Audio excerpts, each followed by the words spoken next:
There is a hidden force that controls millions of lives, quietly, persistently, and effectively. It whispers through fear, feeds on doubt, and thrives in your moments of hesitation.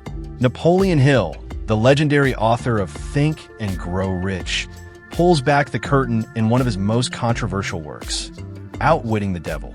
In this book, Hill doesn't just talk about success. He confronts the very obstacles that prevent it.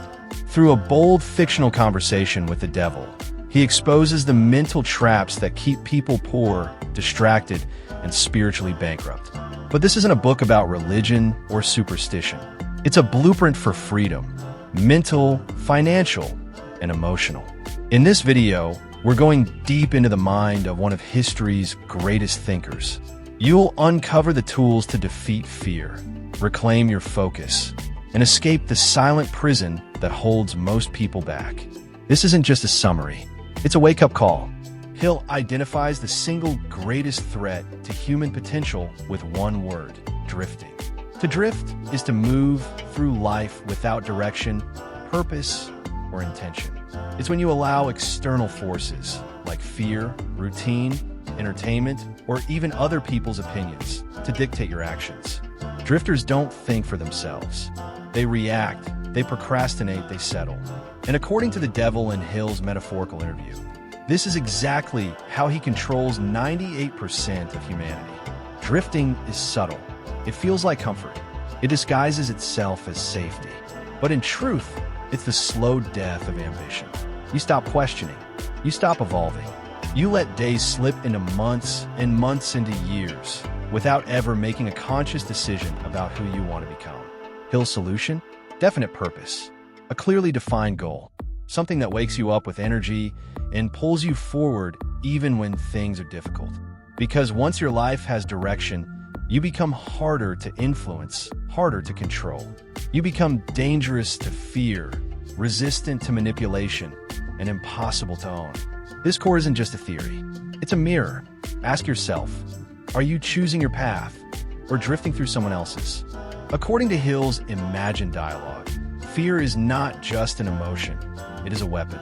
The devil uses fear to control, to manipulate, and to keep people from ever reaching their potential. Fear of failure, fear of poverty, fear of criticism, fear of old age. These silent forces shape the decisions people make every day without them even realizing it. When you fear failure, you never take bold action. When you fear criticism, you keep your true thoughts hidden.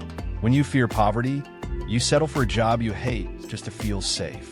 And in all of these cases, fear becomes the invisible chain that binds you. The devil doesn't need to show up with horns and fire. He just needs you to hesitate, to doubt, to overthink. Hill's message is sharp.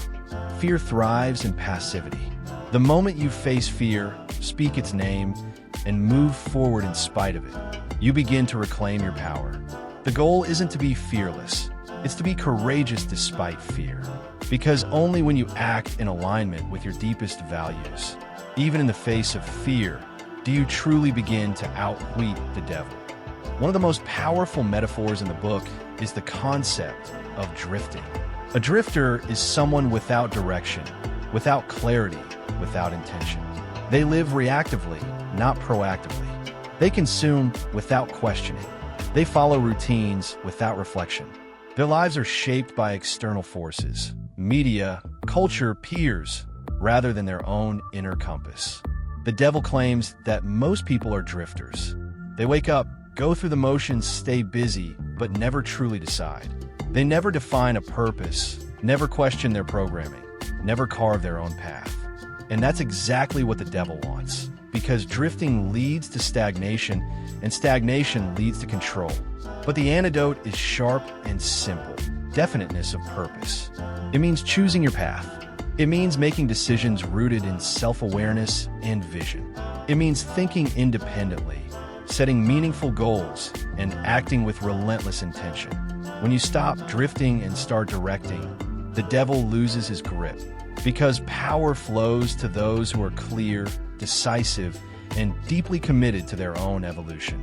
In Outwitting the Devil, Hill draws a bold distinction between formal education and real learning.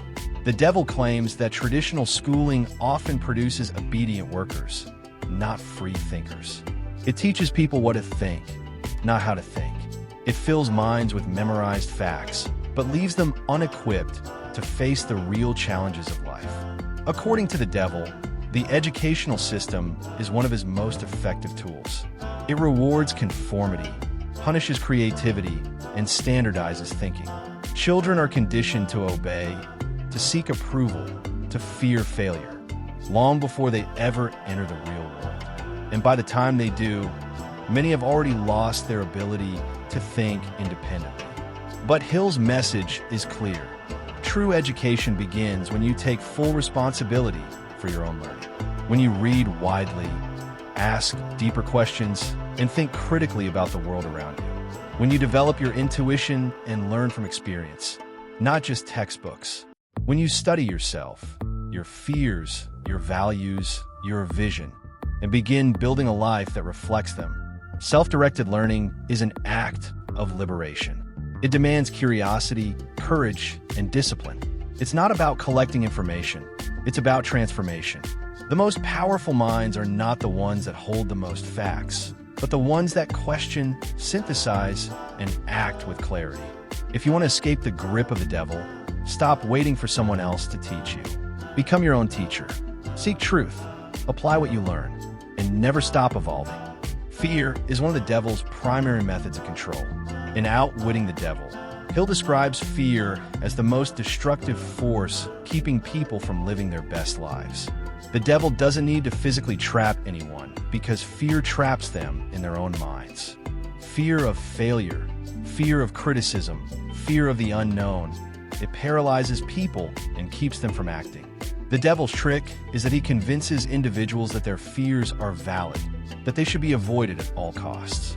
He turns the mind into a battlefield where negative thoughts dominate, and the natural response is procrastination.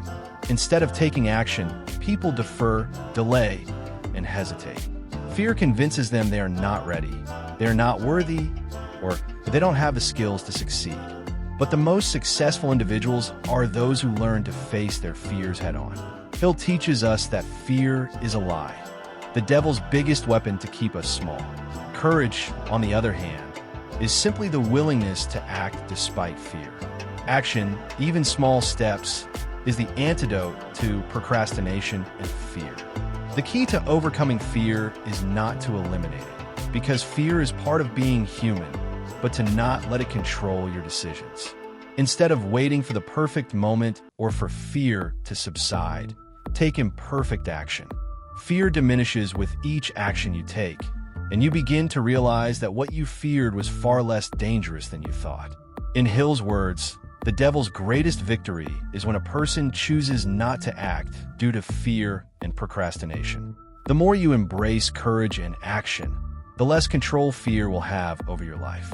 In Outwitting the Devil, Napoleon Hill delivers powerful insights into how we unknowingly allow fear, procrastination, and self-doubt to control our lives.